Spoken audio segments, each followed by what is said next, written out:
সুন্দর প্রকৃতির কাছে আমি হার মেনেছি। ঝকঝকে সুন্দর একটি বিকেল আমার সামনে। ঝকঝকে বলা যায় না, তারপরেও ঝকঝক করছে চারপাশ। যদিও পড়ন্ত বিকেল, সব কিছু এখনও অনেক সুন্দর। তো এই মুহূর্তে একটি কথা না বললেই নয়। আমাদের সমাজে আমরা যারা নারী, তারা অনেক ত্যাগ তিতিক্ষা করে থাকি এবং অনেক ত্যাগের পরে আমাদের সামনে এমন একটা সত্য উপনীত হয় যা দেখে আমরা অবাক হয়ে যাই। আমাদের সংসারে সবসময় তৃতীয় পক্ষ ষড়যন্ত্র করে থাকে এবং এই তৃতীয় পক্ষের কারণে অনেক সাজানো গোছানো সুন্দর সংসার কাচের গ্লাসের মতো ভেঙে যায়। কথাটা কিন্তু একদম সত্যি। আজকাল দেখা যায় যে নারীরা ঝেঁচে পড়ে অন্যের সংসারে আগুন লাগায়, আবার সেই নারীরাই কিন্তু সংসার করছে ত্যাগ তিতিক্ষা করে।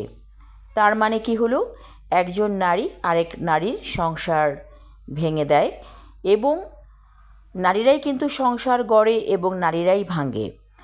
এখানে দোষ কার? এখানে দোষ মহিলাদের।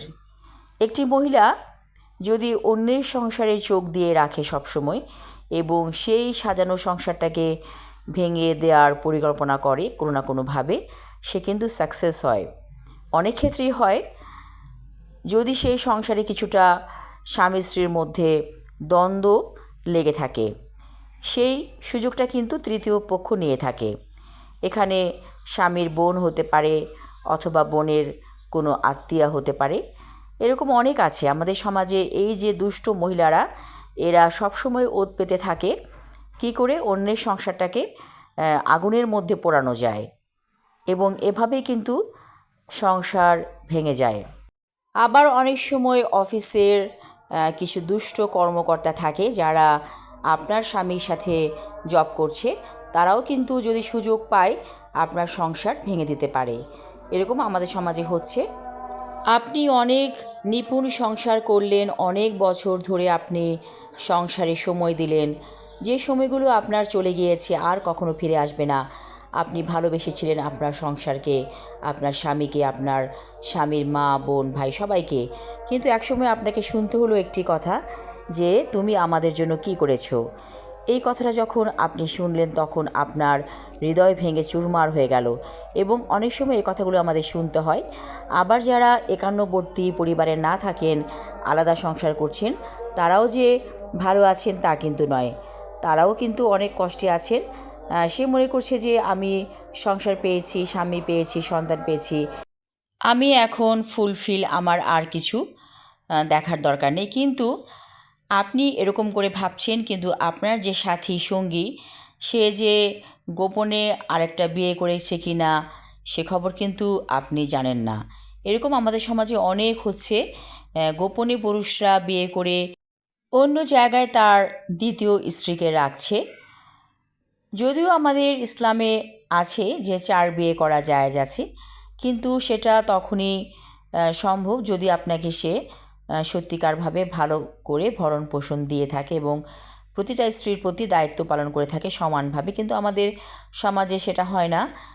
যখনই পুরুষ দ্বিতীয় বিয়ে করে তখন তার প্রথম পক্ষের স্ত্রী বাদ হয়ে যায় এবং সেই যে দ্বিতীয় মহিলাটি স্ত্রী হিসাবে এসেছে, সে কিন্তু তার প্রথম পক্ষের স্ত্রীকে আর সহ্য করতে পারে না। আর শেষ পর্যন্ত দেখা যায় তার স্বামী দ্বিতীয় স্ত্রীর সাথেই সংসার করতে আগ্রহী, যার কারণে প্রথম পক্ষের স্ত্রী হয়তো নিজেই ডিভোর্স দিয়ে স্বামীকে চলে যায় এবং অথবা স্বামী তার স্ত্রীকে ডিভোর্স দিতে বাধ্য হয় দ্বিতীয় স্ত্রীর কারণে। তাই কখনো নিজের ক্যারিয়ারকে ধ্বংস করবেন না। আপনি আপনার ক্যারিয়ার সবসময় ঠিক রাখুন। বিশেষ করে নারীরা, আমরা নারীরা এখানেই ভুলটা করে ফেলি, ভাবি যে এখন সংসার হয়ে গেছে, চাকরি না হয় না করলাম। কিন্তু এমন একটা সময় আসবে যখন আপনি দেখবেন যে আপনার পায়ের নিচের মাটি সরে গেছে, তখন আর কিছু করার থাকবে না। এই কারণে আপনি ক্যারিয়ারকে ধ্বংস করবেন না। এটাই আপনার জীবনের শ্রেষ্ঠ পথ। আর যে স্বামী স্ত্রীর যে সম্পর্কগুলো এখন এই সম্পর্কগুলো অনেকটাই তাসের ঘরের মতো ঠুনকো হয়ে গেছে। সেই বিশ্বাসটা আর নেই আগের মতো। বহু যুগ আগে অনেক ভালো ছিল সমাজ ব্যবস্থা, বিশ্বাস ছিল, একজন আরেকজনের প্রতি একটা দায় দায়িত্ব বোধ ছিল, কিন্তু এখনকার মানুষেরা একেবারেই অন্যরকম হয়ে গেছে। তো সাবধান নারীরা, আপনারা আপনাদের ক্যারিয়ার ঠিক রাখুন। তবে আমি কথাগুলো একপেশে বলে ফেললাম, নারীদের ক্ষেত্রেই কথা বললাম, নারীদের পক্ষে, কিন্তু পুরুষরাও কিন্তু নির্যাতিত হয় নারীদের দ্বারা। অনেক পুরুষ দেখা গেল যে খুব সুন্দরভাবে সংসার করছে, স্ত্রীকে বিশ্বাস করছে, কিন্তু সেই স্ত্রী কিন্তু বিশ্বাসঘাতকতা করে অনেক সময়। হয়তো সেই স্ত্রীটি পালিয়ে গেল অন্য পুরুষের হাত ধরে, ছোট ছোট বাচ্চাগুলোকে রেখে। এরকম অনেক আছে আমাদের সমাজে, শিক্ষিত সমাজেও আছে, অশিক্ষিত সমাজেও আছে। কারণ আজকাল মানুষের বিবেক বিবেচনা অনেক কম, লজ্জাবোধ নেই, তো মানুষ এরকম করছে। তাই পুরুষদেরকে বলছি, আপনারাও আপনাদের ঘর সংসারকে ঠিক রাখুন নিজেদের বুদ্ধিমত্তা দিয়ে। সবাই ভালো থাকুন, সুস্থ থাকুন, এই শুভকামনা করছি। ধন্যবাদ।